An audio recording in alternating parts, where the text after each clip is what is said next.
Chapter 10. It was quite a large hole, the sort of thing an animal about the size of a fox might have made.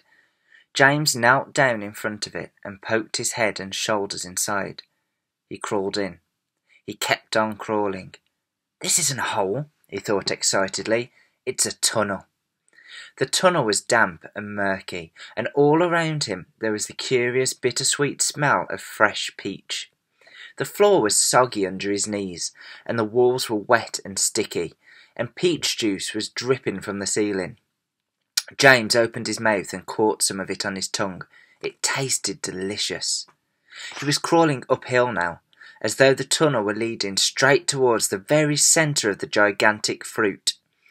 Every few seconds he paused and took a bite out of the wall. The peach flesh was sweet and juicy, and marvellously refreshing. He crawled on for several more yards, and then suddenly, bang! The top of his head bumped into something extremely hard, blocking his way. He glanced up. In front of him there was a solid wall that seemed at first as though it were made of wood. He touched it with his fingers.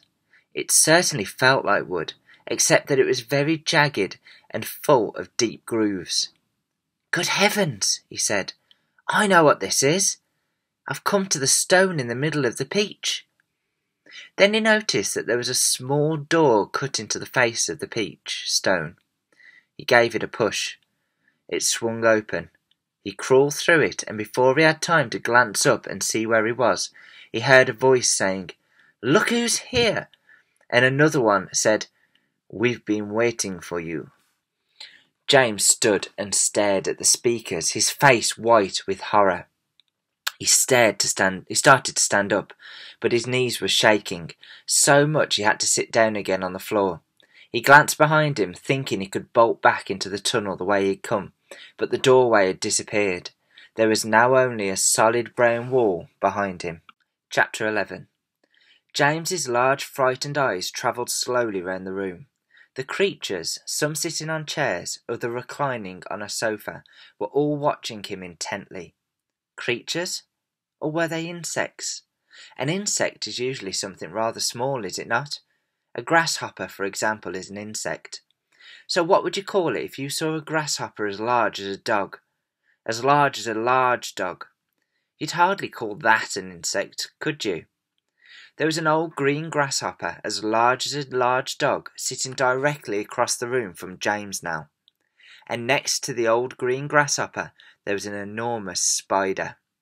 And next to the spider there was a giant ladybird with 9 black spots on her scarlet shell. Each of these 3 were squatting upon a magnificent chair. On a sofa nearby, reclining comfortably in curled-up positions, there were a centipede and an earthworm. On the floor over in the far corner there was something thick and white that looked as though it might be a silkworm, but it was sleeping soundly and nobody was paying any attention to it. Every one of these creatures was at least as big as James himself, and in the strange greenish light that shone down from somewhere in the ceiling, they were absolutely terrifying to behold. "I'm hungry," the spider announced suddenly, staring hard at James. "I'm famished," the old green grasshopper said. "So am I," the ladybird cried. The centipede sat up a little straighter on the sofa. "Everyone's famished," he said. "We need food." 4 pairs of round black glassy eyes were all fixed upon James. The centipede made a wriggling movement with his body as though he were about to glide off the sofa, but he didn't. There was a long pause and a long silence. The spider, who happened to be a female spider, opened her mouth and ran a long black tongue delicately over her lips. "Aren't you hungry?" she asked, suddenly leaning forward and addressing herself to James. Poor James was backed up against the far wall, shivering with fright and much too terrified to answer. "What's the matter with you?" the old green grasshopper asked. "You look positively ill." "He looks as though he's going to faint any second," the centipede said. "Oh, my goodness, you poor little thing," the ladybird cried. "I do believe he thinks it's him that we're going to eat."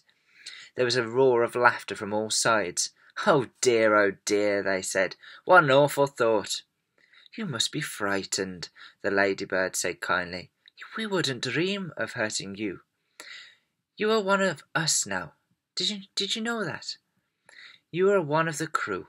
We're all in the same boat." "We've been waiting for you all day long," the old green grasshopper said. "We thought you were never going to turn up. I'm glad you made it." "So cheer up, my boy, cheer up," the centipede said. "And meanwhile I wish you'd come over here and give me a hand with these boots. It takes me hours to get them all off by myself."